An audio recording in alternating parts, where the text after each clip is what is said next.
ตั้งเวทีเอาอันพี่น้องผมมาเต็มเมืองเลือดเลยครับเด้อนี่เขาให้300ตั้งเวทีเมื่อเช้านี่เอาไปไหนเอามาซื้อบุหรี่ให้ดูดหน่อยสิพี่น้องมาเต็มเมืองเลือดเลยครับเด้อเนอะผมฮะพี่น้องมาเต็มเมืองเลยอะไรเนี่ยมาเต็มเมืองเลือดป่ะครับโอ้บุเมืองเลยโอ้ฮาแนวบัวแนวหรอกนะผมรู้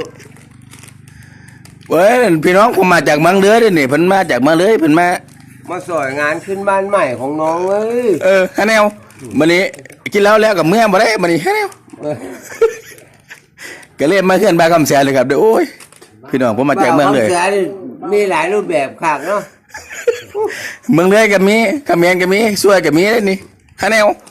ขอบคุณเด้อบ่าวคำแสนบ่ทิ้งกันเห็นลูกเห็นพ่อใหญ่แม่ใหญ่มาจากทางไกลเพิ่นก็ยังอื่นมาเบิ่งเหือนเบิ่งซานว่าไปผลกินปลามพี่เก่าเนาะไปผลจุฬาไม่เฝ้าเหือนดีอยู่โอ้เอาเราให้เด็กอันนี้มึงรู้สึกจะบวกบ่เอาฉันบ่เพราะบ่ให้เพิ่นให้พญาดาบบ่นี่พญาดาบนอกแล้วผู้นึงพี่น้องเอ้ยนี่พี่น้องกันเด้พญาดาบนี่ก็นี่แล้วพวกมาแซวเฮาจัดหนักนี่ดาบกินแน่จังหวะเบิ่งดูพี่น้องเอามาเต็มเมืองเลยเด้อเอาก็ต้อนรับเราคือเก่าล่ะเรามาเต็มเมืองเลยบ่เป็นหยังดอกกินน้ำกันคือเก่ายา4,000สีแล้วไม่แห้งปาก